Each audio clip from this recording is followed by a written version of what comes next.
Orang itu bisa menjadi public figure di fitness industri bukan gara-gara mereka latihan keras dan dieting keras. Halo Sobat Fitness, Coach Uyap di sini. Aku adalah seorang personal trainer dan aku udah menjalani profesi ini lebih dari 6 tahun. Di video ini aku mau bahas gimana sih fitness industri itu mempengaruhi hidup kita. Karena aku juga ingin sharing ke kalian supaya kalian itu gak kecewa ketika kalian udah masuk ke dunia fitness. Ternyata badan kalian itu gak sesuai apa yang fitness industri itu gambarkan. Tanpa lama-lama, yuk kita bahas. Aku mau cerita sedikit gimana sih fitness industri itu berkembang di dunia. Buat kalian yang anak tahun 90-an, mungkin kalian tahu ya pas di zaman itu banyak film-film action yang dengan aktornya badannya gede berotot. Ada film Rambo, terus ada Arnold Schwarzenegger di film Terminatornya. Dan juga mungkin anak-anak zaman dulu itu suka nonton wrestling WWE itu ya. Apa? Smackdown itu namanya.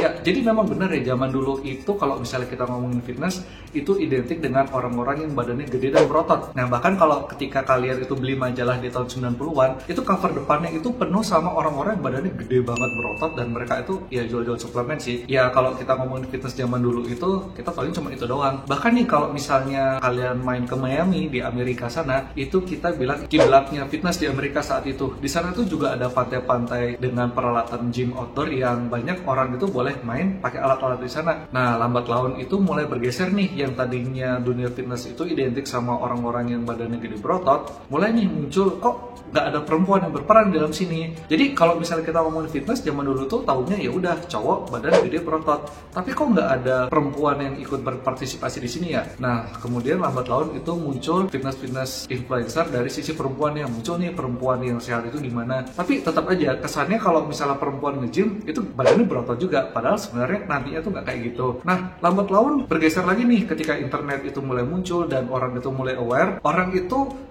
sadar bahwa badannya itu nggak bisa nyamain aktor-aktor yang badannya gede berotot gitu.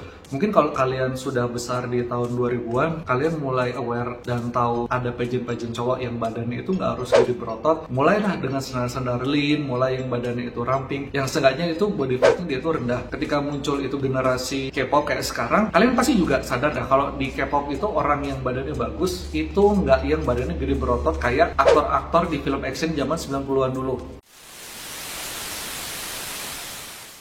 Nah, kalian udah kebayangkan gimana sih fitness industri itu menggambarkan image orang badan bagus ke orang-orang umum? Masalah itu mulai muncul ketika orang-orang umum itu mulai nge-gym, mereka udah bayar membership tahunan, mereka udah hire coach yang mahal banget, mereka udah beli suplemen mahal-mahal, bahkan mereka juga ada yang ngorbanin waktu dan tenaga buat diet yang susah banget, yang kayak udah dijelasin fitness influencer itu. Ternyata, badannya orang-orang umum ini gak bisa nyamain kayak orang-orang yang digambarkan fitness industri. Mereka jadinya kecewa dan malas lagi mulai nge-gym. Ini sebenarnya apa sih yang terjadi?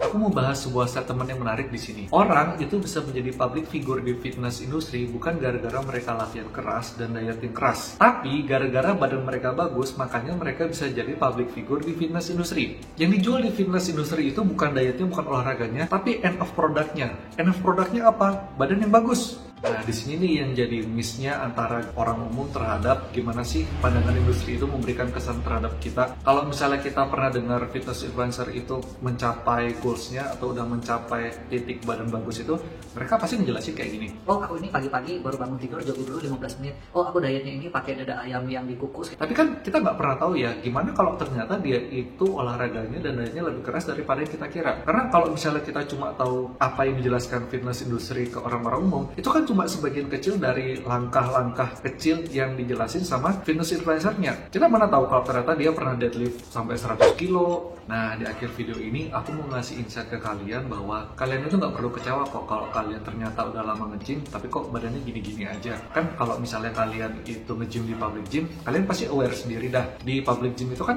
orang membernya ada banyak ya, badannya nggak bagus-bagus amat kayak gimana fitness industri itu jelasin ke kita kok. Kayak yang tadi udah aku jelasin, orang itu bisa jadi public figure di fitness industri bukan gara-gara diet dan olahraga mereka, tapi gara-gara badan yang mereka bagus, makanya mereka bisa jadi public figure di fitness industri. Nah, buat kamu yang memang pingin punya badan bagus, kamu tuh nggak cukup kok dengan diet dan olahraga kayak fitness industri itu kasih ke kamu. Kamu perlu lebih keras olahraganya, kamu perlu lebih keras dietnya. Itu kan nggak dijelasin. Nah, like video ini kalau kamu suka, dislike kalau nggak suka. Mungkin kita bakal ketemu di lain kesempatan.